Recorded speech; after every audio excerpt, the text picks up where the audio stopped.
Ini bahasa Quran. Kalau tidak dibedah dalam bahasa yang lebih operasional, kan bingung. Coba kalau kita menggunakan pikiran yang sederhana. Mereka itulah orang-orang yang lenyap amal-amalnya dunia. Siapa yang melenyapkan amal? Pasti kalau ditanya orang awam, yang melenyapkan amal dia adalah Allah. Betul nggak? Pasti gitu kan? Pasti gitu. Nah, sekarang semuanya kita kembalikan ke dalam diri kita. Karena kehidupan kita adalah proses pembelajaran jiwa yang terus menerus, tidak ada henti-hentinya. Baik, kita lihat ayat berikutnya. Tidakkah kamu perhatikan orang-orang yang telah diberi bagian, yaitu Alkitab? Mereka diseru kepada kitab Allah supaya kitab itu menetapkan hukum di antara mereka. Kemudian sebagian dari mereka berpaling dan mereka selalu membelakangi. Kan ini cerita tentang orang-orang yang sudah diberikan tanda-tanda tadi, ya. Tetapi tanda-tanda tadi bagi dia tidak membuat kehidupan dia menjadi selaras. Antara apa? Antara pikiran, kata-kata dan perbuatan dengan tujuan awal kehidupan dia. Bisa dipahami? Banyak yang membelakangi seperti ini. Banyak. Perlu kita usil dan komentar sama dia? Tidak perlu. Diapakan? Maafkan, biarkan. Karena apa? Dia sedang memilih sebuah pilihan cara memahami hidup dengan caranya sendiri. Oh, kalau gitu di pengajian ini ada benar salah? Tidak ada, karena saya tidak mengajarkannya. Kalau gitu buat apa saya ngaji ke bapak-bapak? Ya, supaya kalian kosong.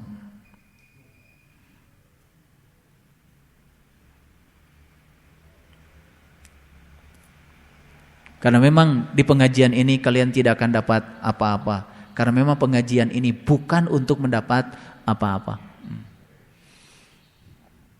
Pengajian ini bukan mencetak kalian menjadi siapa, justru untuk menjadi bukan siapa-siapa.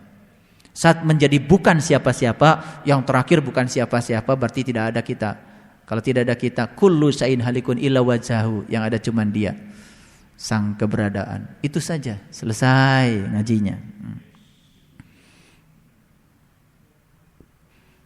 Baik, kita lihat ayat berikutnya, tambah luar biasa ayat berikutnya. Hal itu karena mereka mengaku, kami tidak akan disentuh oleh api neraka kecuali beberapa hari yang dapat dihitung. Mereka diperdayakan dalam agama mereka oleh apa yang selalu mereka ada-adakan. Ini memang di sini menyangkut kata-kata agama ya, karena ada kata-kata wa gharrahum fi dinihim ma kanu yaftarun. Mohon maaf, saya di sini mau bicara sedikit tentang agama. Mereka diperdayakan dalam agama mereka oleh apa yang selalu mereka ada-adakan. Jadi agama ini sekarang, mohon maaf ya, kalau saya perhatikan agama ini sudah sangat jauh dari harapan pertama kali para leluhur yang merintis agama ini.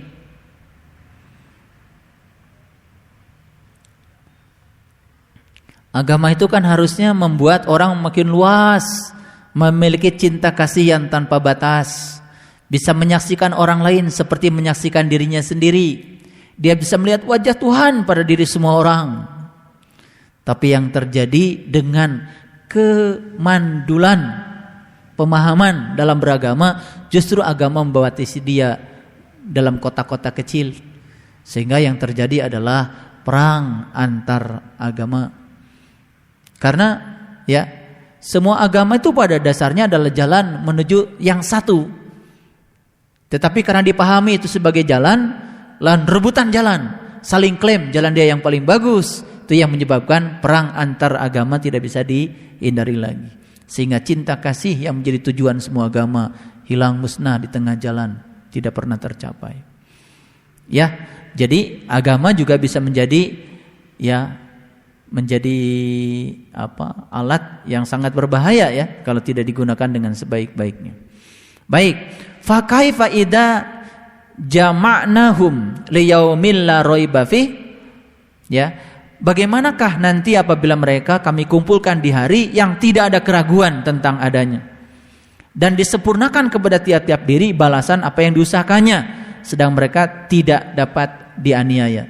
Jadi semua itu akan mendapatkan keadilan ya, dari semua pilihan-pilihan. Semua pilihan-pilihan. Ya. Nah, kapan itu terjadi? Itu dalam sebuah siklus kehidupan. Dalam sebuah siklus kehidupan.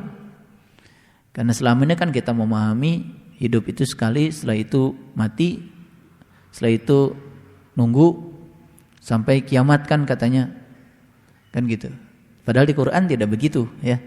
Ini proses terus berjalan, terus berjalan. Jadi, ya, mereka akan kami kumpulkan di hari yang tidak ada keraguan tentang adanya. Kita kemarin memperingati tahun baru. Apa yang baru? Yang bilang itu tahun baru, detik baru kan kita. Betul nggak? Padahal sebetulnya setiap hari, setiap saat, detik kita detik yang baru. Betul nggak? Kenapa tidak diperingati?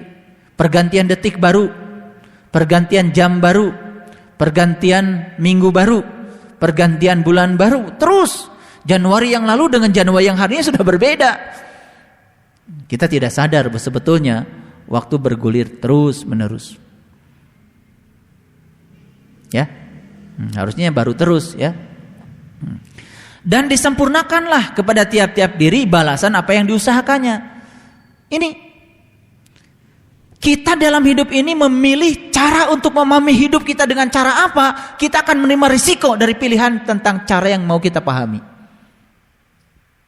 Ada orang yang dalam hidup masuk penjara, ada orang dalam hidup ini digebukin orang sekampung, ada orang dalam itu biarkan saja. Itu adalah cara mereka memahami hidup dengan cara yang seperti itu. Itu pilihan. Dan di sini dikatakan tiap-tiap diri ya, dan disempurnakan kepada tiap-tiap diri balasan apa yang diusahakannya. Sempurna. Jadi kenapa kita mesti repot kalau ada orang lain menghina kita? Akan disempurnakan kok balasannya pada tiap-tiap diri. Dia menghina kita berarti dia sedang mengambil sebuah pilihan cara memahami hidupnya dengan cara yang seperti itu. Nanti juga dia akan dihinakan oleh orang. Pemahaman kita yang dangkal itu yang membuat kita sering pakai. Kalau kita udah dalam pemahamannya, tenang aja. Makanya ciri kedewasaan itu ditunjukkan dalam ketenangan di dalam menghadapi setiap peristiwa. Tenang saja. Ya. Tenang. Bukan cuek ya. Tenang. Meditasi setiap saat. Ini ayat yang luar biasa. Qulillahumma malikal mulki tu'til mulka man tasha wa tanzi'ul mulka mimman tasha wa tu'izzu man tasha wa tudillu man tasha biyadikal khair innaka ala kulli syai'in qadir. Katakanlah, wahai Tuhan yang mempunyai kerajaan, Engkau berikan kerajaan kepada orang yang Engkau kehendaki, dan Engkau cabut kerajaan dari orang yang Engkau kehendaki. Siapa yang ngasih kerajaan kepada orang yang dikehendaki?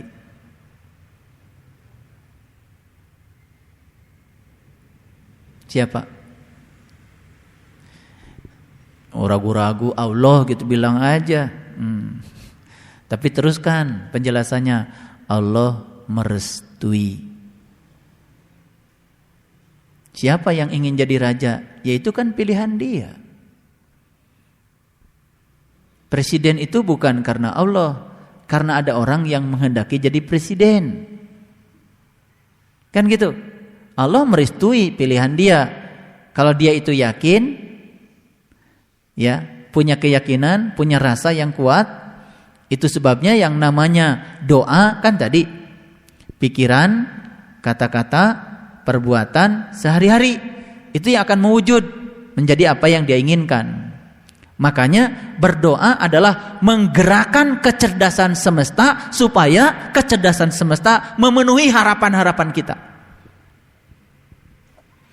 Jadi kalau doa itu harus bisa menggerakkan kecerdasan semesta supaya kecerdasan semesta bekerja memenuhi harapan-harapan kita. Dengan cara apa? Dengan cara memikirkan, membicarakan, dan melakukan sesuatu yang mengarah ke sana. Saya tanya sekarang, Pak Jokowi jadi presiden, Jadi apa dulu? Jadi pengusaha dulu. Betul nggak? Setelah itu jadi wali kota Solo. Kan gitu. Jadi gubernur DKI. Coba kalau Pak Jokowi diam aja di masjid berdoa gitu. Tidak jadi wali kota dulu, tidak memilih mencalonkan gubernur dulu, jadi nggak presiden? Tidak. Perwujudan beliau jadi presiden sekarang itu karena apa? Beliau memikirkan untuk jadi presiden. Dan meyakini dengan rasa. Karena kata Allah, aku mengerti semua bahasa kamu karena aku samudranya bahasa. Tapi dari semua bahasa yang paling aku sukai adalah bahasa hatimu. Makanya doa yang bagus adalah kata Allah di Quran, ud'u rabbakum tadarruan wa khufyatan. Berdoalah kepada dengan penuh rasa hormat dan khufyat, tersembunyi. Sudah dapat doa kan kalian? Baca doa 30, baca doa 20, baca dong doanya. Kenapa? Itu memenuhi kriteria doa. Karena itu yang diucapkan adalah bahasa hati. Pak, saya gak ngerti maknanya doa 30, memang gak saya jelaskan. Kalau dijelaskan nanti kalau dikasih penjelasan doa ini untuk ini, untuk ini. Doa yang luar biasa itu yang sudah mencakup bahasa jiwa akan dibahasakan lagi dalam bahasa pikiranmu. Doa menjadi tidak sakral lagi. Makanya sudah, ikuti saja yang diperintahkan guru. Bangun tidur baca, mau tidur baca, itu saja. Sudah, gak usah minta penjelasan. Nanti suatu saat kalian akan mengerti sendiri manfaat dari doa itu. Berdasarkan pengalamannya sendiri-sendiri. Karena satu doa diberikan pada ribuan orang. Ternyata hasilnya sendiri-sendiri. Cuman kalian kan kebanyakan berdebat. Maknanya apa? Hadisnya apa? Dari mana? Wah, sudah. Kalau sudah begitu, kalian akan dihambat oleh agama kalian sendiri. Itu sebabnya saya kasih tahu, kesucian tidak berdasarkan atribut agama. Kesucian berdasarkan keselarasan antara pilihan jiwa saat memilih kehidupan yang sekarang dengan pikiran, kata-kata dan tindakan kita yang sekarang. Di situ terjadinya kesucian. Baik, kita lanjutkan. Jadi siapa yang ngasih kerajaan? Yang ngasih kerajaan Allah, yes, hanya merestui dari pilihanmu. Kerajaan yang dimaksud, tolong perhatikan. Saya tidak tadi berbicara, saya ngasih contoh satu saja tentang presiden. Kalau mau dianggap sebagai kerajaan, yes, gak apa-apa. Tapi kerajaan dalam Al-Quran itu adalah singgasananya dia sendiri. Kerajaan dalam Al-Quran adalah singgasananya Allah. Jadi Allah ya yang mempunyai kerajaan, iya, kerajaan Allah apa? Ya Allah itu sendiri. Makanya ketika Nabi Sulaiman diajarkan oleh orang yang dapat ilmu dari Alkitab, kan Nabi Sulaiman dalam sekejap singgasana itu ada nampak di hadapannya. Dalam sekejap. Itu yang disebut dengan kerajaan Tuhan. Dalam bahasa Injil, dalam bahasa kitab-kitab yang lain, ya Allah sendiri kadang-kadang disebut dengan kerajaan Tuhan. Ya kerajaan Tuhan, ya Tuhan itu sendiri. Jangan bilang kerajaan Tuhan, Tuhan memang punya singgasana. Wahai Tuhan yang punya kerajaan, Engkau berikan kerajaan kepada yang Engkau kehendaki, dan Engkau cabut kerajaan dari siapa yang Engkau kehendaki. Jadi silakan. Yang ingin Allah, yang tidak ingin Allah, Allah akan mengikuti pikiran, kata-kata dan perbuatanmu sendiri. Ya. Ada lagu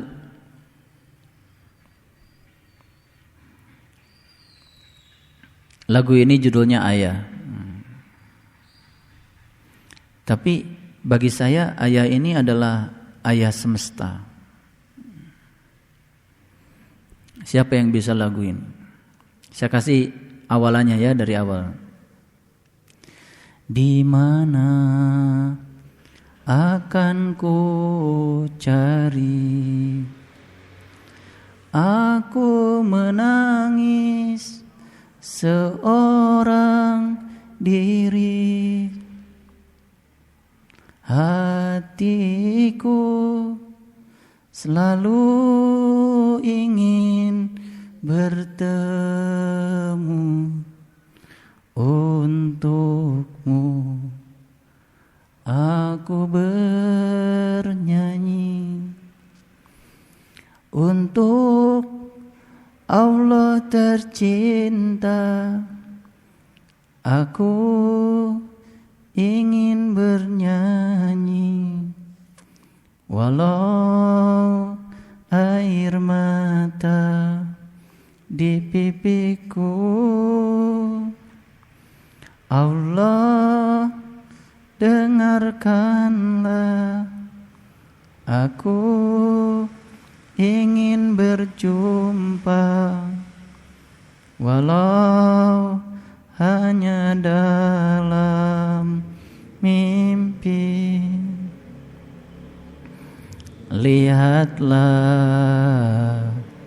hari berganti,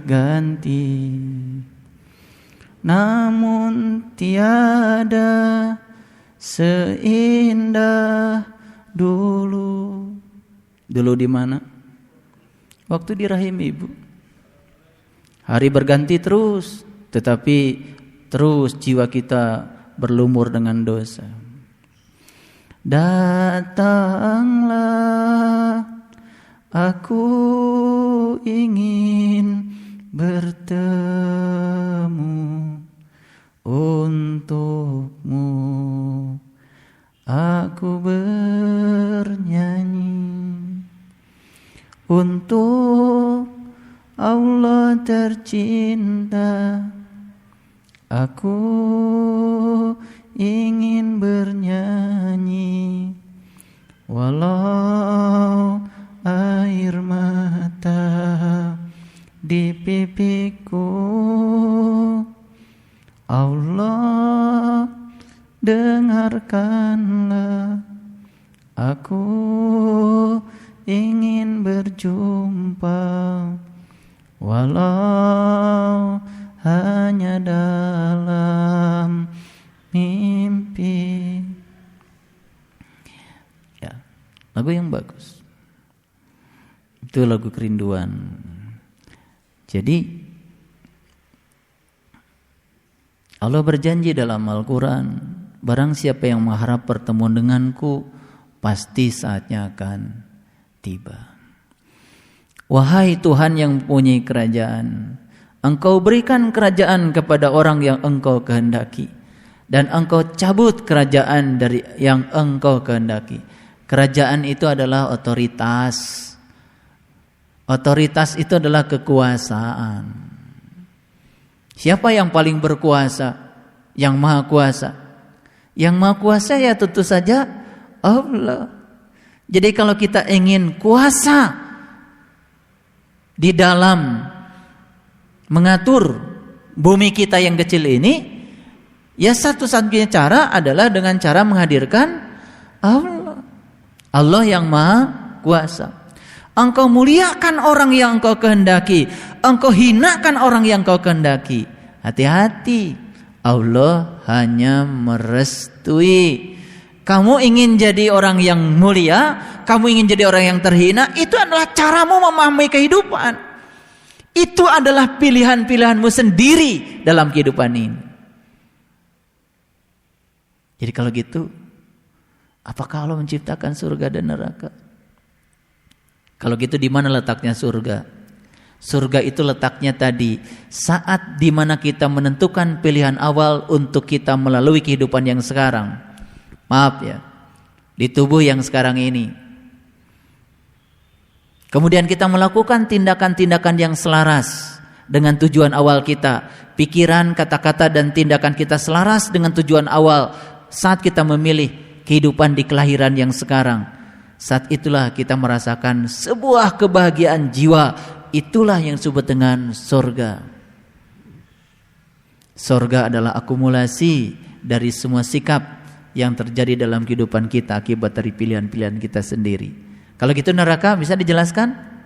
Saat kita menyimpang pikiran, kata-kata dan perbuatan kita dari pilihan awal, saat kita menentukan kelahiran kita yang sekarang ini, disitulah kita akan merasakan penyesalan yang dalam. Itulah yang disebut dengan neraka. Engkau muliakan orang yang kau kehendaki, engkau hinakan orang yang kau kehendaki. Ini kalau dipahami secara dangkal, bahaya. Seakan-akan ya, kerajaan itu akan turun sendiri sesuai dengan yang Allah mau. Allah hanya mau pada mereka yang mau. Allah hanya menghendaki mereka yang punya kehendak. Oleh karena itu sekarang saya kasih ilmu yang luar biasa. Mari kita pikirkan, obrolkan, lakukan segala sesuatu dalam hidup ini yang selaras dengan tujuan awal kita. Cirinya selaras, membahagiakan jiwa kita. Maka kita akan bahagia. Oke? Lagu. Kita lihat berikutnya. Ya, di tangan engkau segala kebajikan. Sesungguhnya engkau maha kuasa atas segala sesuatu. Saya tadi mengatakan satu kalimat penting.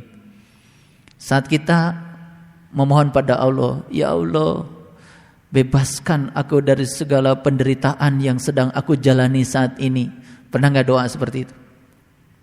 Pernah gak doa seperti itu? Mungkin pernah ya. Pernah. Saya tanya, dibebaskan gak sama Allah? Saya kasih tahu jawaban Allah gini. Aku kuasa atas segala sesuatu. Tapi keinginan untuk dibebaskan dari penderitaan adalah keinginan tubuh dan pikiranmu. Tapi itu adalah kebutuhan untuk jiwamu. Itu sebabnya aku tidak akan membebaskannya. Tapi aku akan menuntunmu supaya kamu punya kekuatan untuk menghadapinya. Itu jawaban Allah.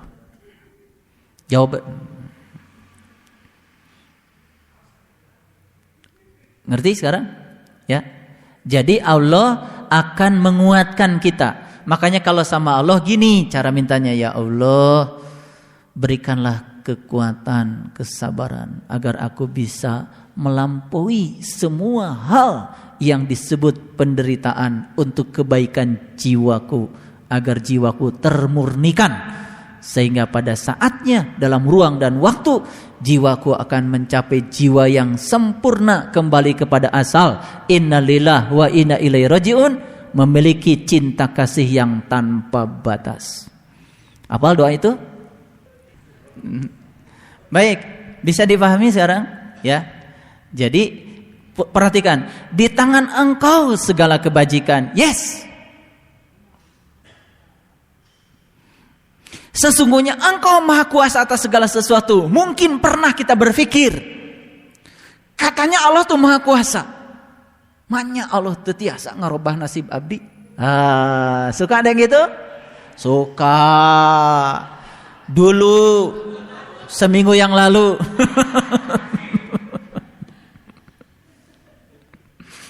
Masih ada yang begitu. Sekarang paham? Ya, jawaban Allah tadi. Ya. Jawaban Allah. Penolakan itu berasal dari tubuh dan pikiranmu. Tapi ingat, dirimu yang sebenarnya bukan tubuh dan pikiran. Dirimu yang sebenarnya adalah jiwa. Aku yang sedang berada dalam dirimu. Demi kemurnian sang jiwa yang ada dalam tubuhmu, aku tidak membebaskan semua penderitaan, karena ini adalah kebutuhan jiwamu. Aku hanya akan memberikan kekuatan dan kesabaran. Saat engkau mengeluh dalam doa-doaku, aku menghampirimu dan menguatkan kamu. Makanya selalulah bersamaku. Itu sebabnya doa artinya adalah ajakan, undangan. Undang aku biar kamu jadi kuat. Bukan untuk dibebaskan. Makanya berhenti, pergi sana, pergi sini, ziarah sana, ziarah sini. Ingin bebas dari penderitaan. Yang didatangi pun orang-orang yang menderita. Ya, datang sama bapak ini, dia juga lagi menderita. Dia juga tidak sedang bisa membebaskan dari penderitaannya, ditambah beban dari kita. Betul nggak? Tolong doakan Pak. Dia juga masih bingung dengan doa-doanya. Dia juga gak ngerti kesempurnaan doa seperti apa. Oke, maka sekarang pikirkan, katakan, lakukan sesuatu yang selaras dengan tujuan awal kita. Cirinya apa? Membahagiakan jiwa kita. Makanya tadi kuncinya 3. Jangan menyakiti, banyak membantu. Bantu dengan apa saja. Dan kalau menolong jangan sombong. Karena yang menolong tidak ada, yang ditolong tidak ada, pertolongan pun tidak ada. Sudah. Itu. Kalau mau membangun persahabatan jangan berdasarkan kesamaan. Sudah, kesahabatan karena cinta kasih dari dalam. Kesahabatan bukan karena terjebak oleh benar salah. Yang seperti itu nanti yang disebut benar hari ini oleh dia, besok bisa jadi tidak benar. Itu sebabnya kebahagiaan, kemarahan tidak ada yang abadi, semua berlalu.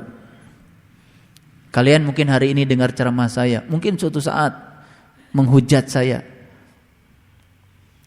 Dan saya akan menerimanya, karena itu sedang berproses dalam ruang dan waktu. Itulah cara kalian memahami kehidupan, itu pilihan kalian sendiri. Itu sebabnya saya tidak mau melekat sama kalian. Mau ngaji boleh, nggak ngaji juga nggak apa-apa. Karena saya ngaji bukan berdasarkan kesamaan benar atau salah. Saya ngaji karena ada cinta kasih dalam diri saya. Ini pilihan pada saat saya lahir ke dunia. Ini pilihan saya yang dulu. Maka saya melakukan yang saya pilih. Karena kalau saya mengajar jiwa saya bahagia. Karena bagi saya mengubah satu orang sama dengan mengubah dunia.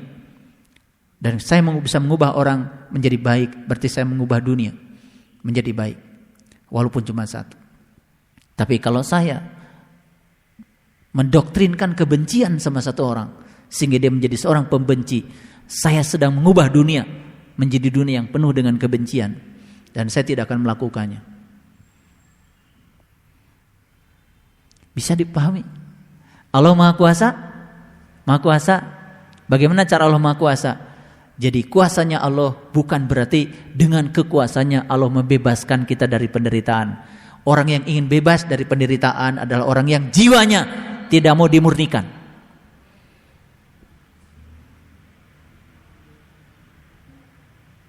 Lihat saya sekarang semuanya. Yang ngaji tetap akan terjebak oleh senang tidak senang, gagal berhasil. Yang tidak ngaji itu, yang ngaji sama, apalagi lebih banyak. Jadi jangan menawarkan pengajian yang bisa membebaskan dari dualitas. Itu ilusif.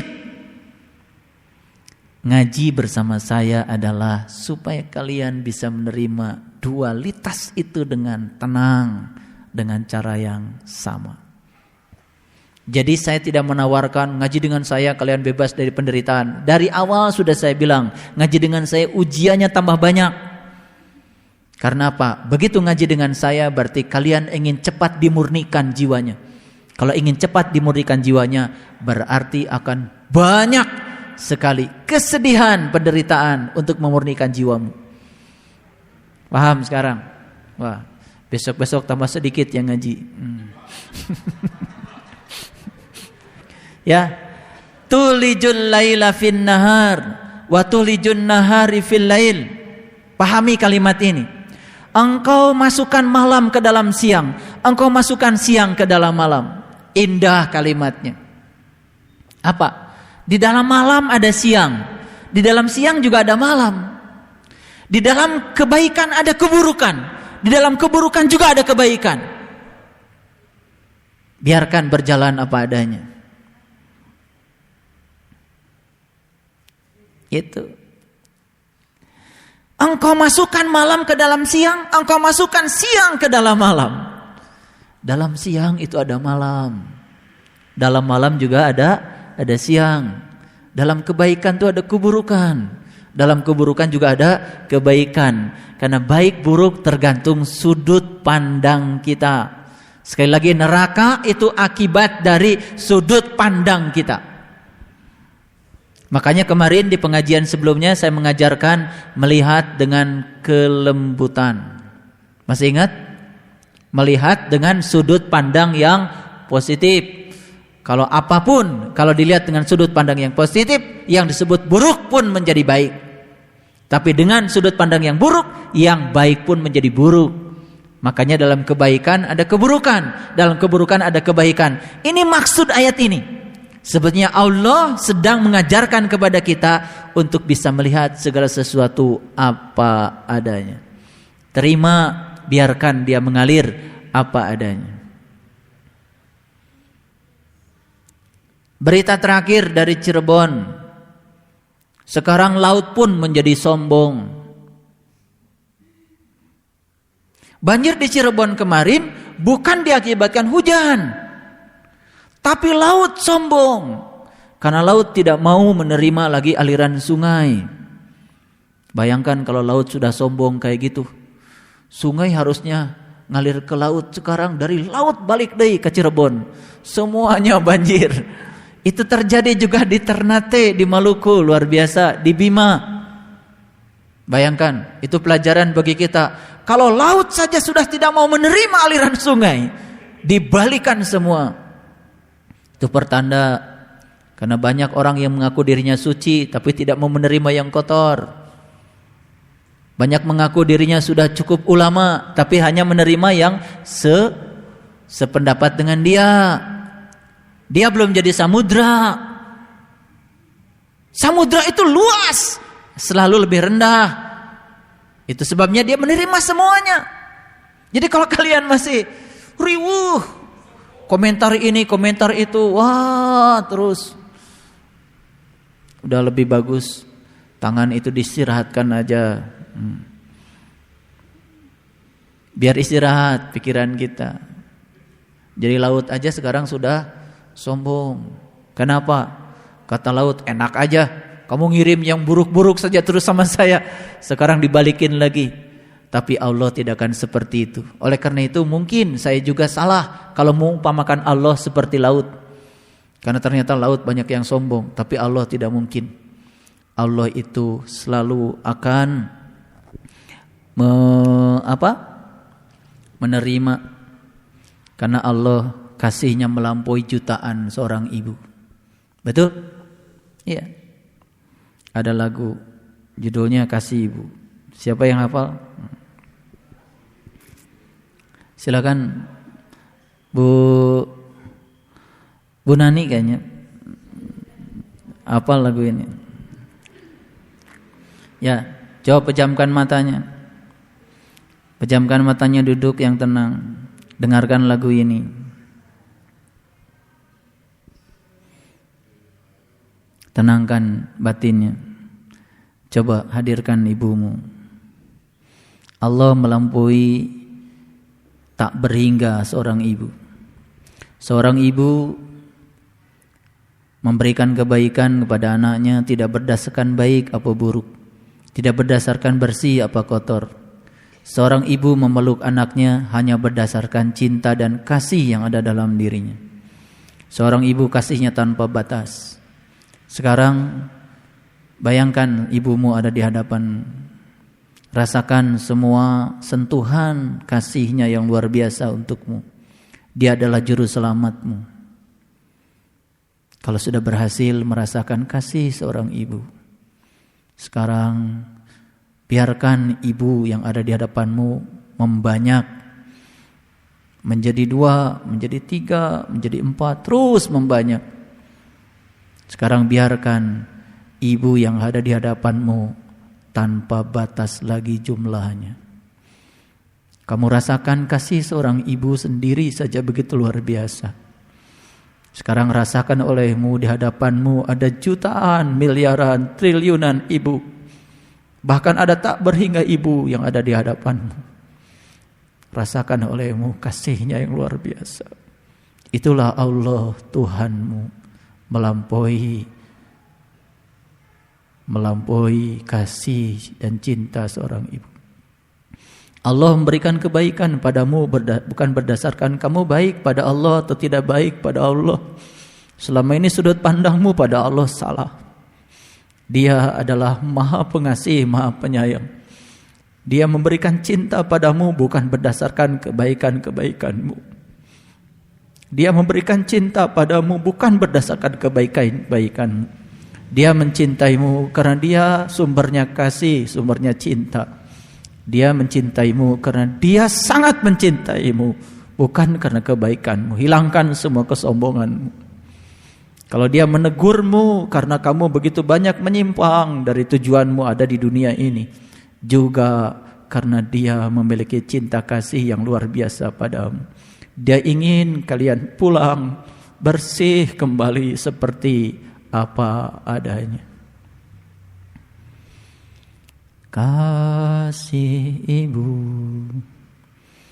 kepada beta tak terhingga sepanjang masa, hanya memberi, tak harap kembali, bagai sang surya menyinari dunia. Kasih ibu kepada beta tak terhingga sepanjang masa, hanya memberi, tak harap kembali, bagai sang surya menyinari dunia. Lihat olehmu matahari terus menyinari dan terus menyinari. Dia tidak lelah menyinari, bahkan tidak minta balasan.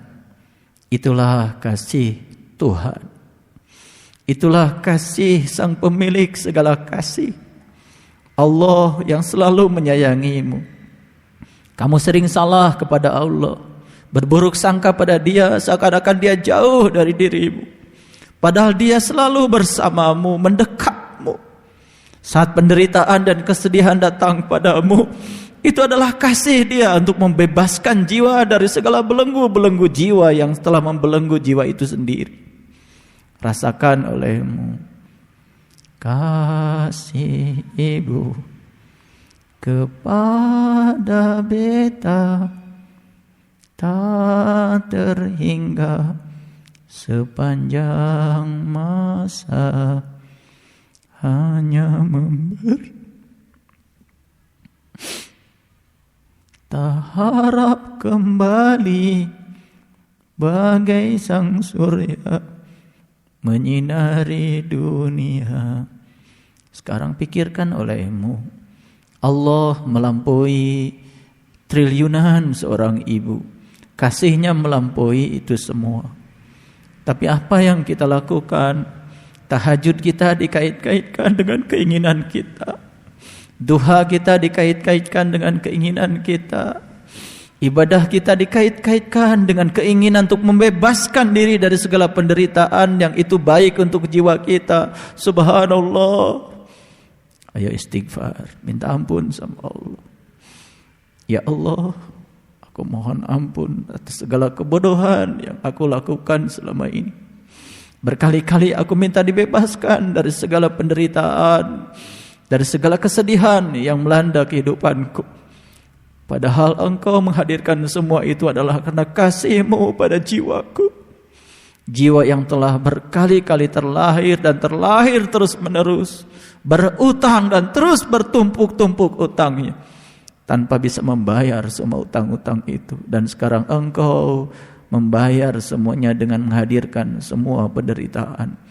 Yang penderitaan itu pun adalah pilihan yang aku pilih dalam kehidupanku.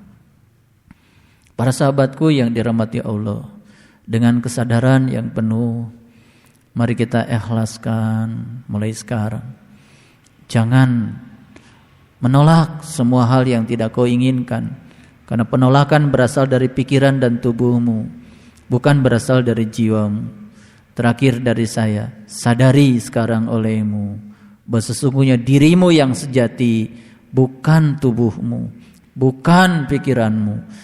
Tubuhmu yang sejati, dirimu yang sejati adalah jiwamu. Jiwamu adalah dirimu yang sesungguhnya. Sadari setiap saat bahwa jiwa ini sedang dimurnikan oleh Allah dengan segala dualitas semesta yang dihadirkan untuk mematangkan sang jiwa. Agar pengalaman jiwa ini semakin hari semakin kaya dengan pengalaman rasa. Sekali lagi sadari semua itu, bahwa dirimu adalah jiwa yang ada dalam tubuh. Semoga segala persiapan kita dalam kehidupan yang sekarang ini mengakibatkan sebuah akibat di kehidupan yang akan datang, di mana sang jiwa ini memiliki peluang untuk termurnikan lebih dan lebih lagi, sehingga sang jiwa kembali memiliki cinta kasih yang tanpa batas. Shadaqallahul adzim. Barakallahu li wa lakum. Assalamualaikum warahmatullahi wabarakatuh.